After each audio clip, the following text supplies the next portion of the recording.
Hi everyone, this is Veronica. So आज एक बार फिर से एमसीक्यूज डिस्कस करेंगे हम environment in science and tech के। यहाँ पे आप मेरे बारे में जान सकते हैं and this is my Telegram channel जहाँ पे यूपीएससी की प्रिपरेशन अगर आप कर रहे हैं तो किसी भी क्वेरी के लिए आप मुझसे कनेक्ट कर सकते हैं। तो पहला क्वेश्चन, रूल्स हमारे एमसीक्यू सेशंस का यही रहते हैं बिकॉज रिकॉर्डेड सेशन है। So when I tell you to pause, you have to pause the video और आप आंसर लगाएं और उसके बाद हम सोल्यूशन डिस्कस करेंगे रिवर्स इंजीनियरिंग मेथड से। आपका प्रीलिम्स का रिवीजन भी होगा। So question number 1 is which of the following are the advantages of E20 fuel in India? Number 1, improved engine performance. No impact on carbon emissions. It reduces full dependence on fossil fuels like petroleum. तो बताइए कौन सा combination इसमें से सही है? 3 only, 2 and 3, 1 and 3, all of the above. So pause and mark the answer. तो I hope आपने पॉज लिया होगा। तो द करेक्ट आंसर इज, देखो अब किसी तरह के फ्यूल की बात हो रही है, अगर आपको नहीं भी आता, किसी तरह के फ्यूल की बात हो रही है और आजकल क्लाइमेट चेंज बहुत ज़्यादा ज़ोरों से डिस्कशन चल रहा है, तो फ्यूल की बात हो रही है तो ऑब्वियसली कुछ ना कुछ क्लाइमेट को बेहतर करने के लिए और फॉसिल फ्यूल से डिपेंडेंस कम करने की बात हो रही है। तो अगर आप देखेंगे कि सेकंड, फर्स्ट वाला ऑप्शन छोड़िए, second, no impact on carbon emissions, तो ऐसा तो हो नहीं सकता क्योंकि जो भी फ्यूल हम नया लाने की बात करें उसमें कहीं ना कहीं कार्बन एमिशंस पे इम्पैक्ट तो होगा। तो ये स्टेटमेंट तो हमको एकदम से देखने में गलत लगती है, तो हम सेकंड वाला इसको कर देते हैं क्रॉस। ये क्रॉस हो गया तो ऑल ऑफ द अबव भी क्रॉस हो गया। अब आपके पास ऑप्शंस बचा 1 and 3, है ना, मतलब ए और सी के बीच में आपके पास डाउट बचेगा एलिमिनेशन से। So it reduces full dependence on fossil fuels like petroleum, तो ये तो समझ में आता है कि हाँ, क्योंकि फॉसिल फ्यूल्स पे हम डिपेंडेंस कम करना चाहते हैं, तो 3 तो करेक्ट है। लेकिन अब 1 भी करेक्ट है या नहीं है, so you have to take a leap of faith कि हाँ, इससे इंजन परफॉर्मेंस इंप्रूव होगी। तो यस होगी, क्योंकि जो भी टेक्निकल चीज़ें हम लेके आते हैं उससे इंजन परफॉर्मेंस इंप्रूव होती है। सो 1 and 3। सो E20 फ्यूल क्या है? Blend of ethanol and gasoline, petrol और डीजल। तो इसमें हम ब्लेंडिंग कर रहे हैं पेट्रोल या डीजल के साथ में इथेनॉल की। 20% इथेनॉल और 80% गैसोलिन रहेगा। इंटरनल कंबस्शन इंजन में इसको यूज़ किया जाएगा, जैसे कार्स हो गए, ट्रक्स हो गए, बाइक्स हो गए। तो government of India already blending policy भी लेके आई है बायोफ्यूल्स की 2018 में जो ड्राफ्ट की। 20% हमारा ब्लेंडिंग टारगेट है, 20% पहुंचना है हमने इथेनॉल ब्लेंडिंग में 2030 तक। 2020 तक अगर आप देखेंगे हमारा 10% ब्लेंडिंग का टारगेट हम अचीव कर चुके हैं। ओके, तो एडवांटेजेस क्या हैं? दैट यस, कार्बन एमिशंस इससे कम होंगी, क्योंकि फॉसिल फ्यूल पे आपका डिपेंडेंस जितना कम होगा उतना आपका कार्बन एमिशन जो है वो कम होगा, क्योंकि it is a cleaner burning fuel. उतना एमिशंस नहीं करेगा बट उतने एमिशंस नहीं करेगा, रिड्यूस करेगा। और हम रिन्यूएबल एनर्जी की तरफ जा रहे हैं, क्योंकि एथेनॉल अगर आप देखेंगे फ्यूल मिक्स का पार्ट है और रिन्यूएबल एनर्जी सोर्सेज से हम इसको यूज़ कर रहे हैं, उसका यूज़ ये इंक्रीज़ करेगा और फॉसिल फ्यूल पे डिपेंडेंस कम करेगा। इंजन परफॉर्मेंस भी इम्प्रूव होगी, क्योंकि एथेनॉल जो है वो एक्ट करता है एज ऑक्टेन बूस्टर, जिससे इंजन परफॉर्मेंस इम्प्रूव होती है और इंजन नॉक जो है वो कम होता है। तो अल्टीमेटली आप बस इतना जान लीजिए कि इंजन परफॉर्मेंस इम्प्रूव होती है। Okay, next question 2 is, consider the following statements with reference to ocean acidification. It reduces the pH of ocean due to increased absorption of carbon dioxide. It adversely affects the shell and skeleton formation of corals and plankton. So pause and mark the answer. तो I hope आपने pause किया होगा। अब देखो, acidification की बात हो रही है, तो वैसे भी केमिस्ट्री में आप पीएच में पढ़ते हो कि एसिड्स का पीएच कम है, बेसिस का, दो चीज़ें हैं ना, एक तो एसिडिक चीज़ें होती हैं या तो बेसिक चीज़ें होती हैं। एसिडिक में कम होगा, बेसिक में ज़्यादा होगा पीएच। तो यस, एसिडिफिकेशन है तो पीएच लेवल कम होगा, क्योंकि कार्बन डाइऑक्साइड के एब्जॉर्प्शन से ऐसा हो रहा है।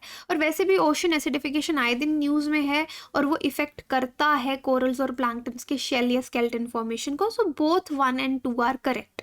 तो आंसर है इसका सी। सो ओशन एसिडिफिकेशन का क्या मतलब है? यस, ये पीएच को रिड्यूस कर रहा है ओशन में, क्योंकि इसमें कार्बन डाइऑक्साइड इंक्रीज हो रही है एटमॉस्फेयर से कार्बन डाइऑक्साइड ज़्यादा एब्जॉर्ब कर रहा है, ज़्यादा कार्बन डाइऑक्साइड है। सो कुछ ओशंस के स्पीशीज भी इससे बहुत ज़्यादा हार्म होंगे।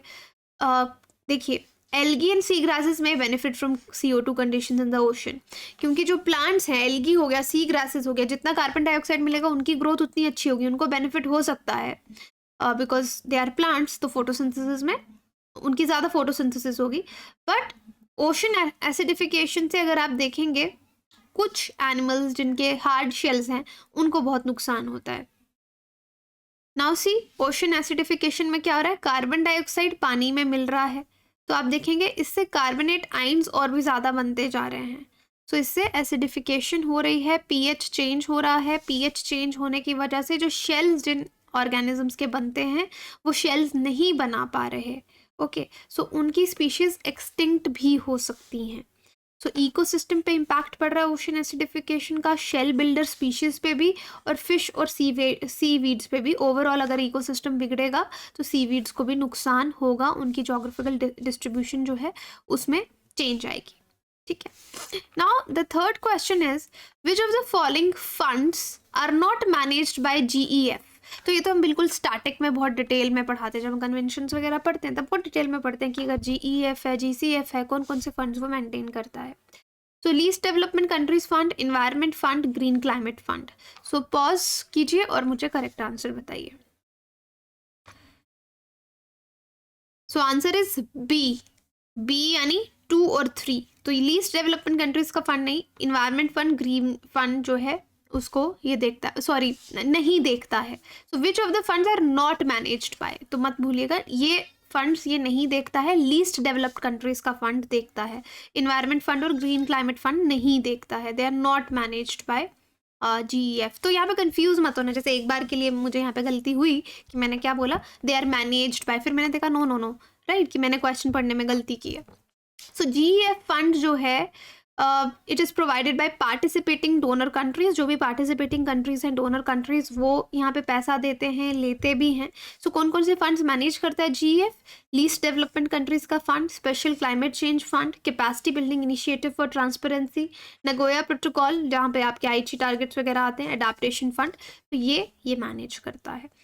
ये environment fund, green climate fund manage नहीं करता। तो GEF के बारे में जानते हैं, 1991 में इसको इस्टेब्लिश किया गया। वर्ल्ड बैंक GEF का कॉन्सेप्ट लेके आया था 1991 में, इसको एज अ पायलट प्रोजेक्ट लाया गया, लेकिन फिर बहुत अच्छा काम किया इन्वायरमेंट सस्टेनेबिलिटी में, तो इसके लिए एक सेपरेट इंस्टीट्यूशन इन्होंने 1992 में जब रियो समिट हुआ तब ये सेपरेट एक इंस्टीट्यूशन इसके लिए बना दिया गया। ठीक है, now look at this question, which of the following is correct regarding vanadium? It is soft brittle metallic element primarily used in steel. Vanadium alloys are durable in extreme temperature and are corrosion resistant. Large concentration of vanadium has been found in Madhya Pradesh. All are incorrect, ठीक है, all are correct नहीं है। तो pause कीजिए और बताइए what is the correct answer। So I hope आपने pause किया होगा। अब देखो, स्टील में यूज होता है वैनेडियम, ये हमको पता है, तो ब्रिटल तो नहीं होगा। ब्रिटल और सॉफ्ट मतलब इजीली टूट जाना, तो स्टील तो ऐसा है नहीं, तो ये स्टेटमेंट गलत है। फिर वैनेडियम ऑयल्स, यस, ये थोड़ा सही लगता है क्योंकि स्टील में यूज होता है तो ड्यूरेबल तो होगा, एक्सट्रीम टेम्परेचर और कोरोजन रेजिस्टेंट भी होगा। लार्ज कॉन्सेंट्रेशन, अब ये फैक्चुअल है, तो रिसेंटली अगर आपने देखा हो तो मध्य प्रदेश नहीं, अरुणाचल प्रदेश में ये मिला था। तो पहले 2 स्टेटमेंट गलत है, तो एक गलत है, ये हमको सही लग रहा है, तो ये वाला एलिमिनेट हो जाता है। सो दिस इज़ अबाउट, थोड़ा आपके नॉलेज पे डिपेंड करेगा, न्यूज़ में भी था। तो वैनेडियम के जो एलॉयज होते हैं वो एंटी कोरोजन हैं, कोरोजन रेजिस्टेंट हैं, स्टील में यूज़ किया जाता है, वैनेडियम रिडॉक्स बैक्ट्रीज में यूज़ किया जाता है। अरुणाचल में भी देपो और तमांग में काफ़ी अच्छी कॉन्सेंट्रेशन वैनेडियम की हमको मिली है। So it is pure form, in its pure form जब एकदम प्योर वैनेडियम होता है, hard grey malleable ductile element है, राइट। द लार्जेस्ट डिपॉजिट्स इसके चाइना, उसके बाद रशिया और साउथ अफ्रीका में है। तो this is about vanadium. Production vanadium का चाइना सबसे ज़्यादा कर रहा है, then you have South Africa, तो आप बाकी देख सकते हैं, रशिया, ब्राज़ील, पोलैंड, कजाकिस्तान।